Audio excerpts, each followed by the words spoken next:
अस्सलामु अलैकुम वरहमतुल्लाहि वबरकातुहू। बिस्मिल्लाहिर्रहमानिर्रहीम। कुछ लोग इमाम मेहदी को लाने पर तुले हुए हैं। कुछ लोग ये कहते हैं कि वो 2025 में आ जाएंगे। कुछ लोग अपने सारे गुणा भाग के बाद ये नतीजा अख़ज़ करते हैं या निकालते हैं कि इमाम मेहदी बस बहुत क़रीब में आने वाले हैं। कुछ लोग उससे भी आगे बढ़ गए हैं और उनका ये कहना है कि सब कुछ 2067 में पूरा हो जाएगा और क़यामत वग़ैरह सब 2067 तक आ जाएगी। डॉक्टर साहब हैं एक बेंगलोर के रहने वाले, उन्होंने इस तरह का दावा किया है, उस पर हमारी वीडियो मौजूद है। अलगर्ज़ बहरहाल ये सारे दावे हैं। इन दावों के बीच में हमें दो बड़ी बुनियादी बातें याद रखनी हैं। उनमें पहली बुनियादी बात तो ये है कि हज़रत मेहदी एक दीनी शख्सियत हैं और उनका आना ना आना ये न हम तय करेंगे, न कोई बुज़ुर्ग तय करेंगे, न कोई वली तय करेंगे, बल्कि उनका आना ना आना ये तय होगा जनाब रसूलुल्लाह सल्लल्लाहु अलैहि वसल्लम के फ़रमान और आप सल्लल्लाहु अलैहि वसल्लम की अहादीस मुबारका के मुताबिक। अलगर्ज़ दूसरी इस सिलसिले की अहम तरीन बात यह है कि वो किस हदीस से तय होगा या उन तमाम चीज़ों का सीक्वेंस क्या होगा, वो भी बहुत समझने की ज़रूरत है। और आखिर में ये एक बहुत बड़ा सवाल रह जाता है कि अक्सर व बेशतर जो लोग ये कहते हैं कि हज़रत मेहदी आने वाले हैं, वो ये एक बात भूल जाते हैं कि हज़रत मेहदी के आने से पहले के जो साल होंगे वो आज़माइशों के साल होंगे, लेकिन हज़रत मेहदी के आते ही दुनिया के अंदर खुशहाली पैदा हो जाएगी और मुसलमान खुशहाल हो जाएंगे। सवाल ये है कि वो आज़माइशों के साल तो चल रहे हैं, हज़रत मेहदी कब आएंगे ये वो ख़ुद तय नहीं कर सकते हैं, बल्कि हमको तमाम चीज़ों को एक निगाह से देखना है और वो निगाह जनाब नबी करीम सल्लल्लाहु अलैहि वसल्लम की निगाह है। वो क्या है, वो बात क्या है, वो हदीस मैं आपकी खिदमत में पेश कर रहा हूँ। ये हदीस मैं पहले ही हवाला दे दे रहा हूँ। ये मुस्नद अबू याला के अंदर मौजूद है, इसका नंबर वहाँ 6940 है।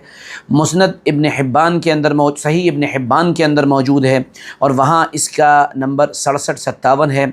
मौजम कबीर के अंदर भी ये हदीस मौजूद है, वहाँ भी इसको देखा जा सकता है। ये हदीस उम्मे सलमा रज़ी अल्लाह ताला अन्हा जो जनाब नबी करीम सल्लल्लाहु अलैहि वसल्लम की अहलिया मोहतरमा हैं, उनके ज़रिए रिवायत की गई है। मैं इस पूरी हदीस को बयान नहीं कर रहा हूँ, बल्कि इस हदीस में जो सीक्वेंस आया है, जो तरतीब आई है, मैं उसको आपके सामने पेश कर रहा हूँ ताकि जितनी बातें मैंने शुरू में कही हैं उन सारी चीज़ों के जवाब हमको मिल जाएं और जो गलत फ़हमियाँ लोगों के दरमियान राइज हैं उन गलत फ़हमियों का भी इज़ाला हो जाए। तो आप उस हदीस का सीक्वेंस सुनिए। उम्मे सलमा रज़ी अल्लाह ताला अन्हा फरमाती हैं कि जनाब नबी पाक सल्लल्लाहु अलैहि वसल्लम ने इरशाद फरमाया कि अरब में एक खलीफ़ा का, एक बादशाह का इंतकाल होगा। ये पहली बात है।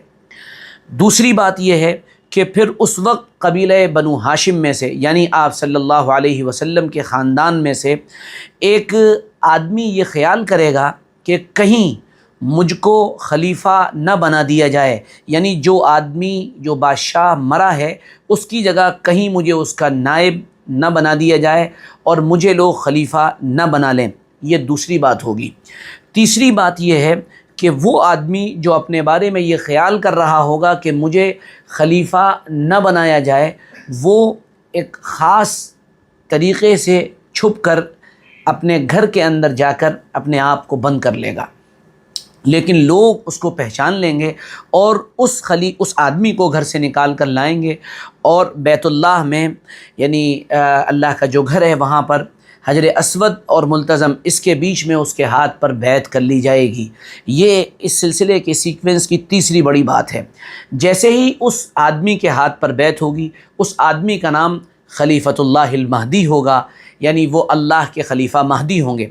एक और रिवायत इस सिलसिले में वारिद हुई है, ये बात इस रिवायत में नहीं है, दूसरी रिवायत से मैं आपके सामने पेश कर रहा हूँ कि उस वक्त आसमान से एक आवाज़ आएगी कि ये अल्लाह के खलीफा महदी हैं, इनके हाथ पर बैत कर लो। चुनांचे लोग उनके हाथ पर बैत करेंगे।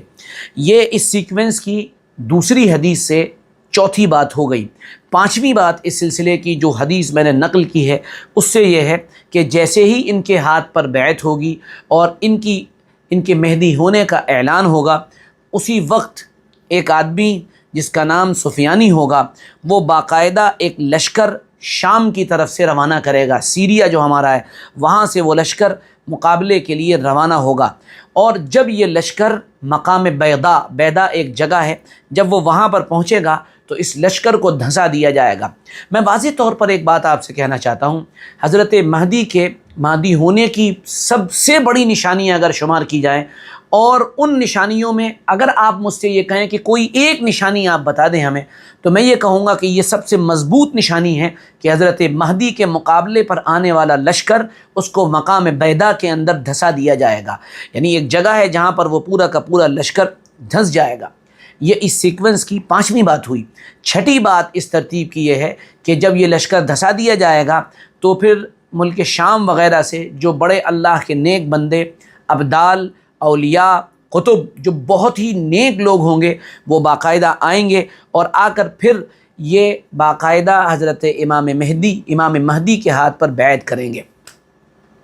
اس سلسلے کی اگلی بات اور 7ویں بات یہ ہے کہ جب ان کی بیعت ہو جائے گی اور لوگ ان کو خلیفہ مان چکے ہوں گے، تب اس کے بعد ایک اور جنگ ان لوگوں پر مسلط کی جائے گی، اور باقاعدہ ہوگا یہ کہ قبیلہ بنو کلب کا ایک لشکر ان کی طرف روانہ کیا جائے گا، یعنی حضرت مہدی کی طرف روانہ کیا جائے گا، اور یہ ایک بڑی زبردست جنگ ہوگی، اور اس جنگ کے اندر اللہ تعالیٰ حضرت مہدی کو فتح عطا فرمائیں گے، اور حضرت مہدی کی یہ فتح جو ہوگی اس کی وجہ سے ایک بہت بڑا مال غنیمت مسلمانوں کے ہاتھ لگے گا۔ اللہ کے نبی صلی اللہ علیہ وسلم کی وہ مبارک آنکھیں جو مستقبل کو اللہ کے ذریعے سے دی ہوئی آنکھوں کے ذریعے سے دیکھ رہی تھیں، اور اللہ آپ کو اطلاع دے رہا تھا اور آپ امت کو بتا رہے تھے، وہ اس حدیث کے آخر میں یہ فرماتے ہیں کہ وہ آدمی نقصان میں ہوگا، خسارے میں ہوگا، ٹوٹے میں ہوگا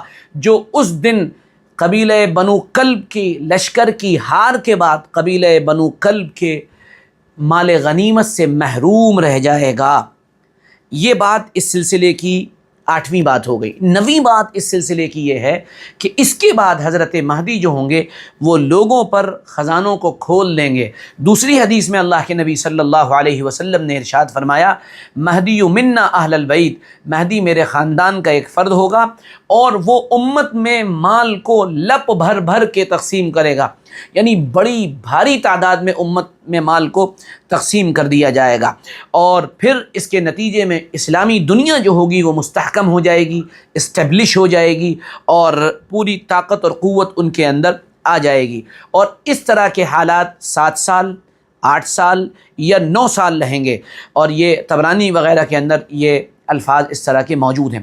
اس کے بعد جب یہ سب ہو چکے گا تو اس کے بعد دجال کا ظہور ہوگا، اور جب دجال کا ظہور یا خروج ہوگا تو اس وقت پھر بڑی آزمائشوں کا وقت مسلمانوں سے گویا کہ جڑ جائے گا، اور بڑی آزمائشیں مسلمانوں کے ساتھ ہونے لگیں گی۔ لیکن یہاں علماء نے یہ بھی لکھا ہے کہ دجال کے ظاہر ہونے سے پہلے کے جو 3 سال ہوں گے وہ بڑے سخت ہوں گے، ہم اس پر بھی اپنی ویڈیو بنا چکے ہیں۔ لیکن بہرحال حضرت مہدی کے بارے میں یہ بات طے ہو چکی ہے احادیث مبارکہ کی روشنی میں، اور خاص کر اس حدیث کی روشنی میں کہ ان کے ذریعے سے اللہ تعالیٰ اس طرح سے حالات کو بدل دیں گے، اور امت کا جو بڑا طبقہ ہے جو غربت میں ڈوبا ہوا ہوگا ان کے حالات مستحکم ہو جائیں گے۔ یہاں پر ایک بات یہ بھی معلوم ہو گئی کہ اللہ تعالیٰ حضرت مہدی کو ابتدائی دنوں میں بہت فتح عطا فرمائیں گے، زبردست فتوحات ہوں گی، پھر دھیرے دھیرے حالات بدلیں گے، چینجنگس آئیں گی، اور پھر مسلمان الگ ہونے لگیں گے، منافق الگ ہونے لگیں گے، اور پھر ساری دنیا 2 حصوں میں بٹ جائے گی، 2 بلاکس میں تقسیم ہو جائے گی، اور ان 2 بلاکس میں تقسیم ہونے کے بعد پھر آگے دجال کا ظہور ہوگا، یا کہیے دجال کا خروج ہوگا، اور پھر اس کے مقابلے میں سیدنا عیسیٰ علیہ السلام کا نزول ہوگا۔ یہ ایک پورا سیکوینس ہے جو میں نے آپ کے سامنے بیان کر دیا اس صحیح حدیث کی روشنی میں۔ اس سے بہت سارے سوال آپ کے حل ہو گئے ہوں گے، اور بہت ساری معلومات میں انشاءاللہ اضافہ ہوا ہوگا۔ بہت بہت شکریہ، جزاک اللہ۔ ویڈیو اچھا لگا اور شیئر کریے، لائک کریے، اس کو آگے بھیجیے تاکہ اس طرح کی ویڈیوز آپ کو ملتی رہیں۔ جزاکم اللہ، السلام علیکم۔